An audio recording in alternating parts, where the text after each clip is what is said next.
Alhamdulillah Rabbil Alamin. Wassalatu wassalamu ala nabiyyina wa sayyidina Muhammadin wa ala alihi wa ashabihi ajma'in. Amma ba'd. Rabbi shrah li sadri wa yassir li amri wa hlul 'uqdatam min lisani yafqahu qawli. Segala puji bagi Allah, kemudian salawat dan salam kepada Rasulullah, pada keluarga dan seluruh sahabat-sahabatnya. Bapak Ibu jemaah salat Ansar yang Allah muliakan, insyaallah kita lanjutkan pembahasan seputar adab-adab di dalam Ramadan. Minggu yang lalu kita sudah membahas beberapa, di antaranya lakukanlah Ramadan dengan ikhlas, murni karena Allah Ta'ala. Bergembiralah ketika memasuki Ramadan. Lalu di antara perkara-perkara yang perlu diperhatikan sebagai adab kita dalam Ramadan, yang sudah kita bahas juga, yaitu hendaknya seseorang melakukan sahur karena ta'at. Jadi bedakan antara sahur ta'at dengan sahur kebutuhan. Sahur ta'at, sahur yang kita lakukan karena ta'at pada permintaan Nabi SAW. Ada orang yang melakukan sahur karena dibutuhkan oleh perutnya. Ini tentu hal yang sama tapi berbeda. Pekerjaannya sama tapi niatnya berbeda. Kemudian percepatlah berbuka juga karena taat kepada Nabi SAW. Lalu berbukalah dengan gaya Nabi, sedekat mungkin dengan gaya Nabi. Berbukalah dengan kurma, kalau tidak ada kurma dengan kurma kering, kalau tidak ada maka baru minum seteguk atau segelas air. Lalu baru berdoa. Jadi doa itu diucapkan setelah berbuka. Ketika berbuka ucapkanlah bismillah. Jadi yang doa Allahumma laka sumtu, atau boleh juga zahabat dhama wa batalatil uruq wa sabatal ajru insyaallah. Itu doa setelah berbuka, bukan ketika mulai berbuka. Jadi ketika berbuka itu tetap bismillahirrahmanirrahim. Baik. Dan terakhir yang kita bahas, sekedar pengingat ulang, yaitu sering-seringlah memberi makanan berbuka kepada orang yang berpuasa. Maka semua pahala yang memakan dari pemberian kita dikumpulkan pahalanya oleh Allah, lalu diberikan kepada orang yang memberi makanan berbuka. Dan itu kelebihan Ramadan. Maka jangan sia-siakan kesempatan mendapatkan pahala berlipat ganda dari orang yang berbuka puasa. Baik, kita lanjut. Di antara adab berikutnya dalam Ramadan, yaitu al-ightisal 'anil janabah wahid wan nifas qabla al-fajr liyakuna 'ala tuhrin min awal as-shaum. Bagi mereka yang berjunub di malam hari selama Ramadan, atau suci dari haid dan nifas, maka sunnah hukumnya untuk mandi sebelum datangnya azan subuh. Jadi kita usahakan ketika masuk ke jam imsak sudah dalam keadaan suci. Jadi ketika azan subuh itu sudah dalam keadaan suci. Itu yang terbaik. Kita tahu bahwa kalau orang berjunub di luar Ramadan, maka dia mandi setelah azan subuh pun tak mengapa.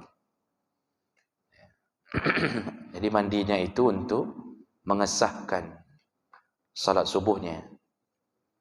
Jadi mandi ketika azan sudah selesai dibolehkan. Kalau Ramadan disunnahkan sebelum azan subuh datang kita sudah suci. Jadi mandilah sebelum azan subuh. Jangan mandi ketika sudah berbunyi azan subuh. Sebelum itu sudah selesai.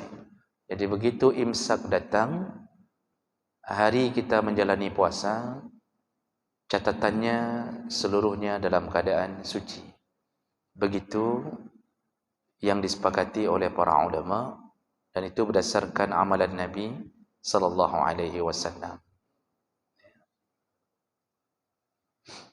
Dalam hadis riwayat Bukhari Muslim disebutkan, kana Nabi sallallahu alaihi wasallam yasbahu junuban min jima'in ghaira ihtilam summa yaghtasil wa yasum. Nabi itu ketika bulan Ramadan, artinya saat sedang berpuasa Ramadan, kalau beliau junub di malam hari, maka beliau mandi baru kemudian masuk ke dalam. Ketika masuk ke dalam keadaan imsak, beliau sudah dalam keadaan suci. Baik, jadi ini yang walaupun sunnah tapi sebaiknya dijaga. Walaupun dalam fikih disebutkan bahawa orang yang terlambat mandi pun puasanya sah. Karena mandi itu untuk membuat sahnya salat, bukan sebagai syarat tidak sahnya puasa. Jadi misal kita sahur duluan, jadi belum mandi, duluan sahur daripada mandi, boleh, tidak mengapa. Namun makruh, tidak baik. Ini sebagai tanda kita sejauh mana kita mengamalkan apa yang diminta oleh Nabi sallallahu alaihi wasallam. Baik, berikutnya ada berikutnya selama Ramadan, yaitu kaful lisan wal jawarih an fudulil kalam wal af'al allati la isma fiha. Jagalah lisan juga dari anggota tubuh melakukan sesuatu yang dimakruhkan walaupun itu tidak berdosa. Jadi ini yang pertama sekali disuruh jaga adalah lisan. Lisan ini panglimanya anggota tubuh. Ada hadis bahawa setiap hari seluruh anggota tubuh berkata kepada lisan, kalau engkau berbuat baik, kami ikut mendapatkan kebaikan. Tapi ketika engkau melakukan kejahatan, kami pun masukkan neraka karena dirimu. Jadi tangan berkata begitu kepada lisan, kemudian mata juga berkata begitu. Jadi anggota tubuh yang paling aktif baik melakukan dosa ataupun mencari pahala itu lisan. Dosa lisan ini kalau terbawa dalam Ramadan, puasanya tetap sah, namun hilang pahala puasa. Di sini yang paling berat.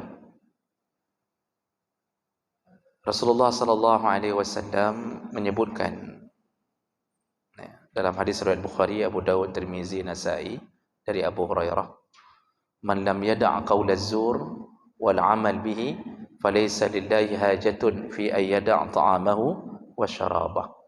Barang siapa yang tidak meninggalkan perkataan buruk dilanjutkan dengan perbuatan buruk, maka Allah tidak membutuhkanmu untuk menahan makan dan minum. Apa maksudnya? Orang yang tidak ada rencana taubat dari dosa lisan dan tidak ada rencana taubat dari dosa perbuatan anggota tubuh yang lain, maka enggak usah puasa saja. Kira-kira begitulah yang Allah ingin katakan. Kenapa puasamu sia-sia? Nah, makanya dalam Ramadan ini paling dijaga lisan. Walaupun emosi telah memuncak, usahakan lisan tidak menyambut emosi itu. Kita tahu bahwa hari-hari kita, apalagi dengan cuaca yang sangat panas, terserempet mobil saja, itu bisa menyebabkan perkara yang berbahaya. Ya. Jadi ini perlu dijaga, benar-benar dijaga. Ya. Jadi Bapak Ibu yang Allah muliakan,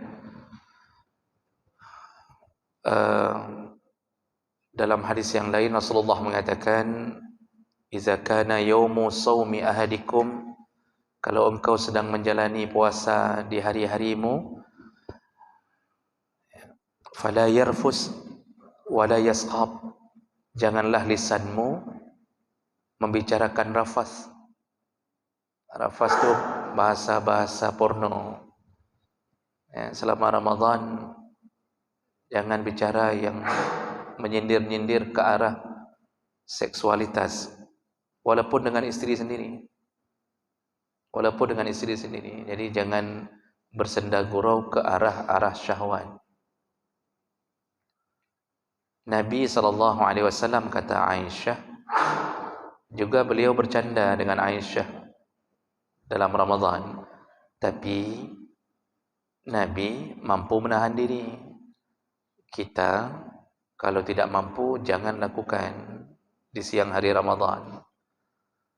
Jadi berbicara yang porno saja menghilangkan pahala puasa.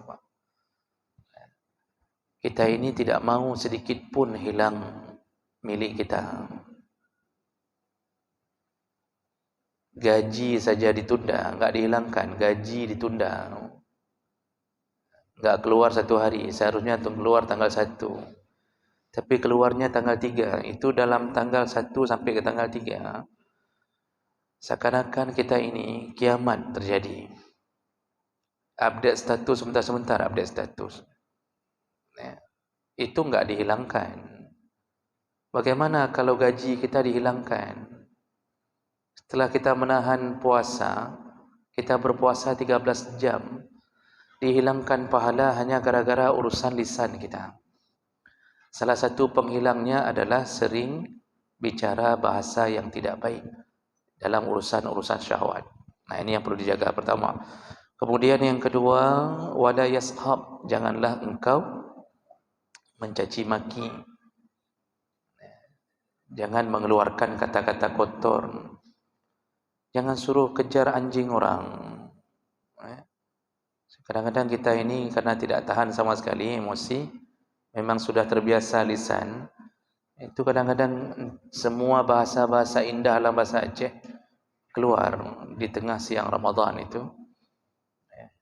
Ini kita memang dipanasi oleh syaitan. Tapi efeknya, jauh sekali efeknya.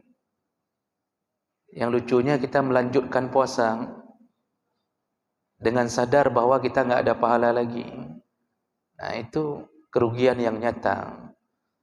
Kalau dilakukan tidak sengaja, segera istighfar. Misal keluar dari masjid, tersepak keramik pecah misalnya. Tiba darah bauke. Jadi kuku keluar darah enggak sengaja, tersepak keramik pecah. Karena mulut kita dari kecil berada di lingkungan orang yang mungkin terbiasa terbiasa caci maki, yang keluar ya kebiasaan itu. Tapi enggak sengaja, keluar secara otomatis latah. Ini yang model begini tidak jatuh ke dosa, tapi segera istighfar. Jadi setelah suruh kejar anjing, istighfar, astagfirullah. Jadi begitu, Bang. Tapi yang sengaja hilang pahala puasanya, maka betul-betul harus jaga lisan selama Ramadan. Lalu Nabi menyampaikan, fa in syatamahu ahadun aw qatalahu, kalau ada orang yang mencacimu atau mengajak engkau bertengkar, falyaqul, cukuplah engkau menyahutnya, inni shaim, mohon maaf, aku sedang puasa.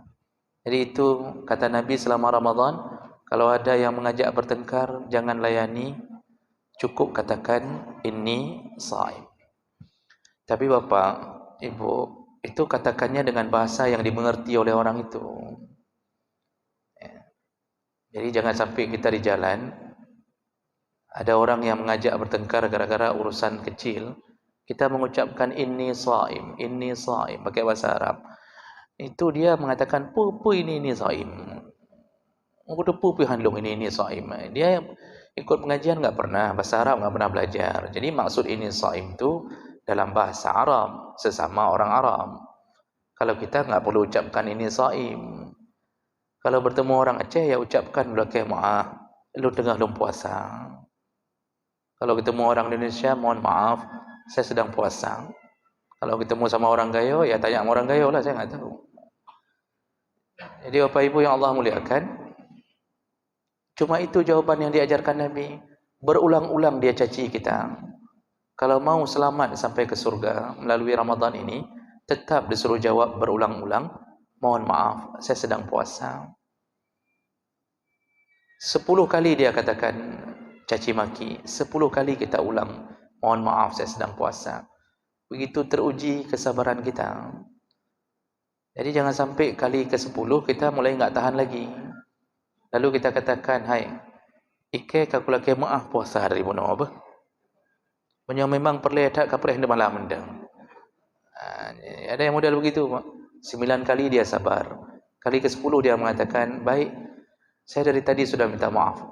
Saya puasa. Kalau tidak sanggup, kalau memang ingin berantem juga, tunggu nanti malam. Berarti kita kehilangan sabar juga ujungnya. Jadi bagaimana ini ceritanya? Disuruh tinggalkan, Pak. Tinggalkan. Jangan ladeni. Memang meladeni itu nampaknya kita terasa reman kita, Pak. Jadi ketika ada orang ngajak berantem, waktu kita ladeni kita terasa kahagam lungagam. Kan begitu, kareman. Nampaknya kan kita terasa, Pak. Apalagi kita orang Aceh kan satu sifat semuanya, ya, Pak. Darah kita satu, kita punya darah keras, darah kita kental, ya. Mirip-mirip dengan Sulawesi, 11-12, Pak. Papua atau Botu. Ya. Jadi kalau pantang diajak berantem, kita jangankan bapak, ustaz saja sama, Pak. Ya. Tapi di Ramadan disuruh latih diri dalam Ramadan, disuruh latih diri, ya. Benar-benar disuruh bersabar, ya. Supaya selamat amal yang paling besar ini. Selamatkan Ramadan ini, ya. Itu dengan menjaga lisan, ya. Ini yang paling banyak terjadi di dalam Ramadan. Baik. Berikutnya,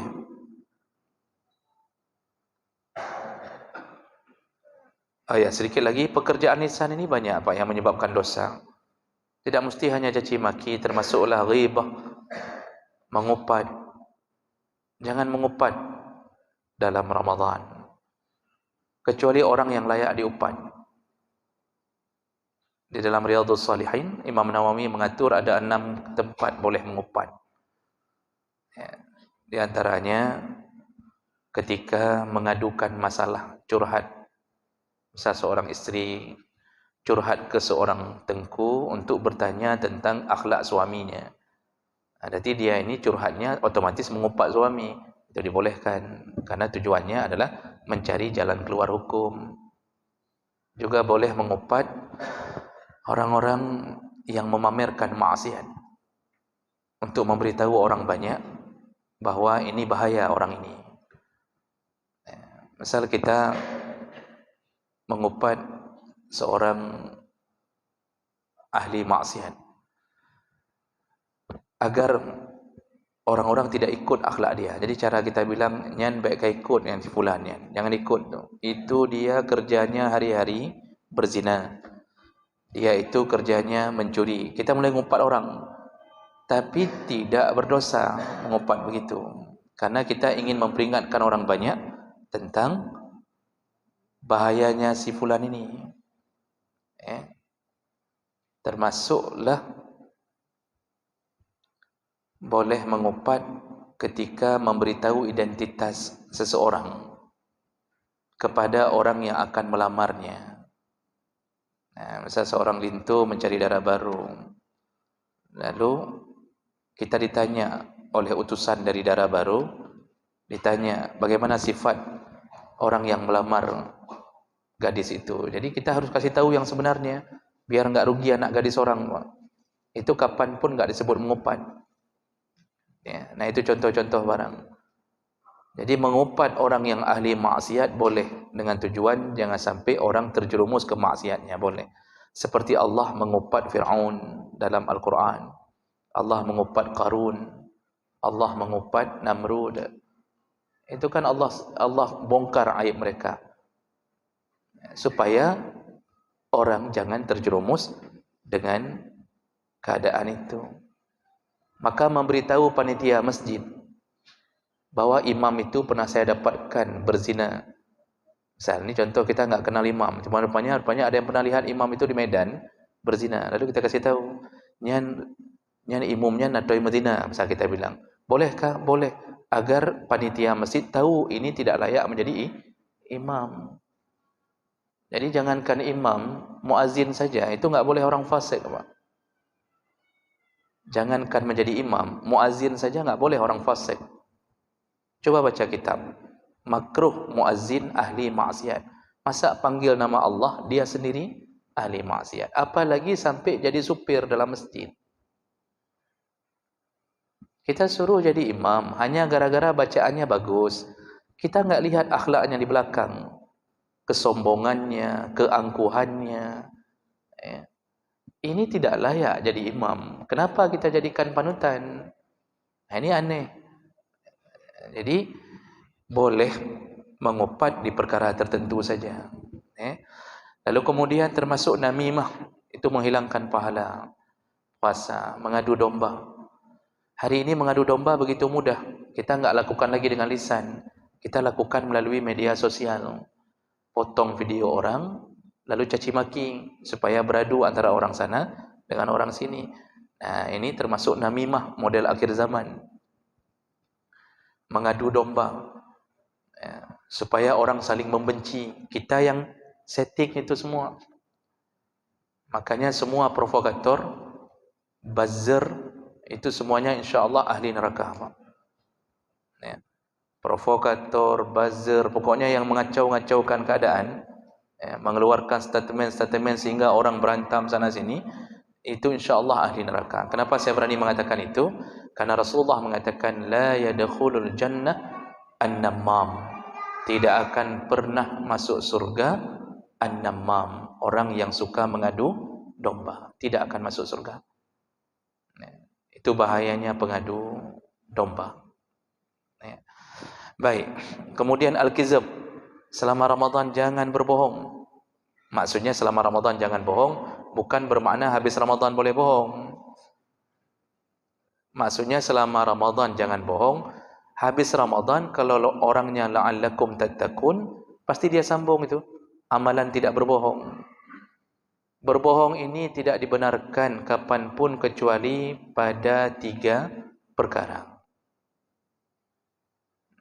Yang pertama, ketika menjadi panglima perang, dibolehkan berbohong untuk meningkatkan semangat pasukan.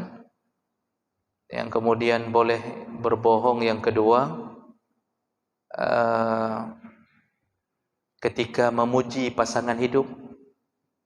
Istri memuji suami, suami memuji istri. Suami bilang bahwa istrinya adalah rembulan, bintang, ya. Engkaulah matahari di malam hari, engkaulah bulan di siang hari, katanya. Wajahmu begitu cantiknya, padahal enggak sesuai kenyataan, bohong semua.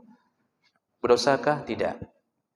Istri memuji-muji suami, abang paling ganteng, macam model, bohongkah? Bohong. Dosa? Tidak. Ya. Tapi diingatkan jangan berulang-ulang, nanti enggak bisa dipercaya lagi. Ya. Tapi perempuan walaupun diulang-ulang bohong itu tetap suka. Dia akan minta lagi, ini semangat dong lagi baru, kata dia. Bohonglah kayak kemarin lagi. Kalau enggak bohong, kalau dibilang kenyataannya, itu banyak sakit hatinya, jadi bagus bohong. Termasuk masakan, boleh berbohong di atas masakan. Kita bilang enak, padahal enggak enak sama sekali. Dibolehkan. Jadi bohong yang ketiga, siapa ingat, lupa saya bohong ketiga.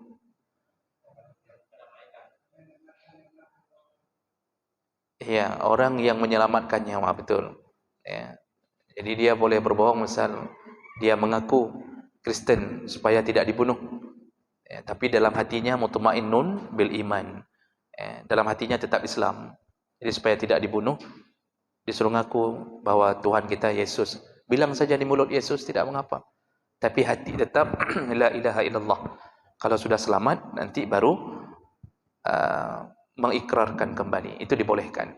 Selain daripada itu enggak boleh berbohong. Dalam Ramadan ketika ditanya oleh panitia masjid, ini kok belum sampai, hampir berbuka, ini makanan berbuka belum ada. Lalu karena panik orang itu menjawab, karab truknya, karab truk. Ini makanan berbukanya hampir sampai, padahal belum dibuat pun. Ini bohong dan ini batal.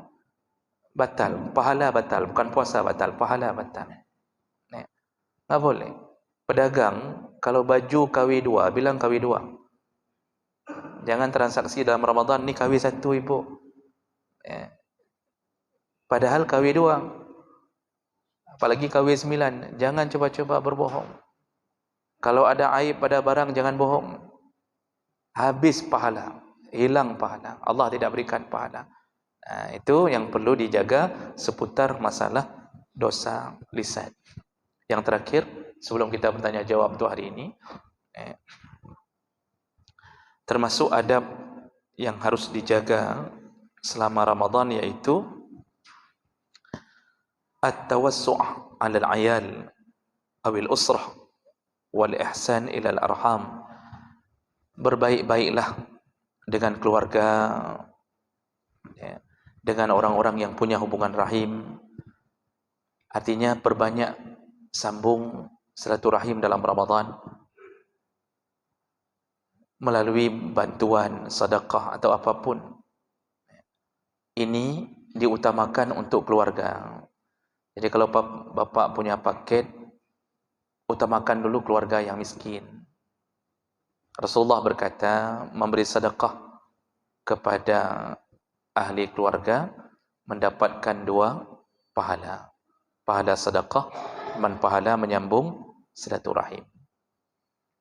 Bersedekah kepada orang yang tidak punya hubungan rahim dapat 1 pahala, hanya pahala sedekah. Jadi utamakan kalau mau kasih sedekah, sambung ke yang punya rahim dulu. Ini lebih utama untuk dijaga. Jangan sampai kita berbaik-baik ke pengemis di lampu merah, tapi dengan sepupu sendiri, bahkan dengan adik sendiri, kita enggak pernah mencoba untuk berbuat baik. Ini kesalahan yang paling banyak terjadi. Padahal dengan 1 paket kita kirimkan kepada adik kita atau abang kita yang miskin,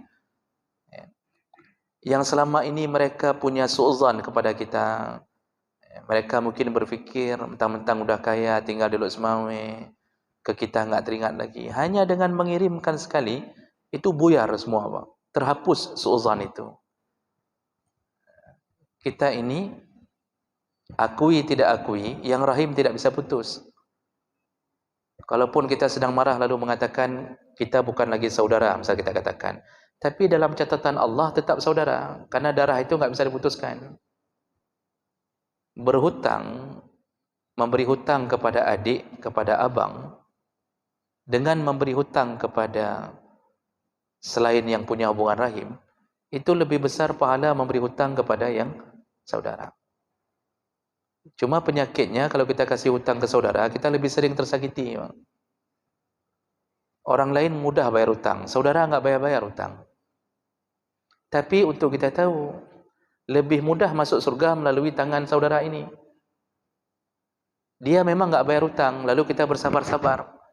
Ya, bersabar-sabar, lalu kita beri tempo. Semua mengatakan alah hadod. Jadi waktu sudah mulai ada desakan, misal isteri mengatakan, kenapa enggak minta hutang tu sama si adik? Kita akan mengatakan alah hadod. Ini karena adik. Kalau bukan adik, kaku hambo kari roronya. Ini gara-gara adik. Kenapa enggak minta hutang sama abang? Alah, abang tu memang miskin, memang kayak gitu dia dari kecil. Jadi kita banyak sekali menahan sabar kalau saudara berurusan, Pak. Dan itu terjadi fenomena kita. Kalau dengan orang lain kan langsung kita WA, langsung kita telepon, pada rencana bayar hutang. Nah, rencana bayar hutang, menyuhana rencana untuk malam lonjak kanan. Itu kalau dengan orang lain mudah, tegas-tegas saja. Kalau enggak ada rencana, nanti malam tunggu aja nanti malam apa yang terjadi. Ya. Tapi kalau dengan saudara kita susah mau melakukan itu. Disitulah perkara yang menyebabkan begitu mudah Allah masukkan kita ke surga, karena urusan-urusan bersabar di atas perilaku saudara. Apalagi masalah membantu saudara kemudian tidak dibalas kebaikan kita, malah dibalas dengan air tuba. Itu bertumpuk-tumpuk pahala. Kita kasih hutang ke dia 5 juta, sampai hari ini enggak dibayar. Apa kata Nabi? Begitu sudah jatuh tempo, tapi karena kita mengingat dia adik kita, lalu kita katakan, ya sudahlah, kapan ada ajalah bayar. Sudah bertahun-tahun enggak bayar-bayar. Rasulullah berjanji dalam hadis yang sahih, begitu jatuh tempo dia belum bayar, kita berikan keluangan. Maka mulai dari hari kita berikan keluangan itu, kita ini dicatat dalam catatan amal bersedekah sejumlah hutang kita setiap hari. Jadi yang 5 juta itu dicatat di atas catatan amal, kita bersedekah sehari 5 juta, 5 juta, 5 juta, 5 juta. Sampai dibayarkan hutang kita. Kenapa bisa dihitung sedekah? Sebenarnya sudah jatuh tempo untuk bayar. Tapi karena kita menyediakan lagi waktu untuk dia, nyopeng sebenarnya kabajaro tayo, sebenarnya sudah waktunya dia bayar. Tapi karena kita beri kesempatan, kan seakan-akan kita kasih sedekah lagi ke dia. Jadi setiap hari dalam catatan amal kita itu, berapa hutang kita? 5 juta, berarti setiap hari kita bersedekah untuk dia 5 juta, 5 juta, 5 juta. Tidak kita tagih karena sayang lihat dia, karena saudara. Makanya perlu banyak-banyak sabar memang hidup ini. Utang 5 juta, tapi kalau kita sabar, Pak, mungkin surga Allah berikan melalui 5 juta itu. Apalagi kata Allah, wa antasaddaqu khairul lakum in kuntum ta'lamun. Kalau engkau sedekahkan hutangmu, itu lebih baik lagi kata Allah, seandainya engkau tahu balasan Allah. Kalau sudah pakai bahasa seandainya engkau tahu, itu yang dimaksud surga. Jadi akhirnya kita mengatakan, ya sudahlah dik, kalau memang enggak ada uang, yang 5 juta itu saya sedekahkan untukmu. Walaupun hati kita mengkerut-kerut, ya, tahu mengkerut-kerut Pak, melen-len, ya. Hati kita paksakan untuk lepaskan itu. Tapi itu sudah masuk ikhlas itu. Melepaskan itu sudah masuk ikhlas. Walaupun masih ada, namun itulah manusia. Mana bisa manusia lepas begitu saja, okay? Akhirnya dia enggak bayar lagi 5 juta itu. Apa kata Allah? Itu lebih baik seandainya engkau tahu balasan Allah. Maka orang yang membebaskan hutang terutama kepada saudaranya, insya-Allah surga. Dengan syarat dia melakukan rukun Islam dengan baik dan tidak ada maksiat lain yang membahayakan dirinya. Makanya hubungan dengan saudara itu disuruh berbaik-baik dalam Ramadan, walaupun ketersinggungan pasti ada. Ya, tidak mungkin kita berbuat baik tanpa sedikit masalah, enggak ada. Manusia itu enggak normal kalau enggak ada masalah. Dengan orang yang paling kita cintai saja di rumah bermasalah. Itu dengan seorang perempuan, anak gadis orang yang kita dulu kirim gambar lofi itu terusan, Pak, lofi kirim itu terusan. Ya, itu tiap-tiap Sabtu Minggu traktir bakso anak orang ada 20 tahun, Pak. Digendong anak orang bawa sana bawa sini. Engkaulah segala-galanya. Allah enggak ada lagi, engkaulah segala-galanya. Itu setelah menikah. Orang yang paling kita cintai habis-habisan ribut juga.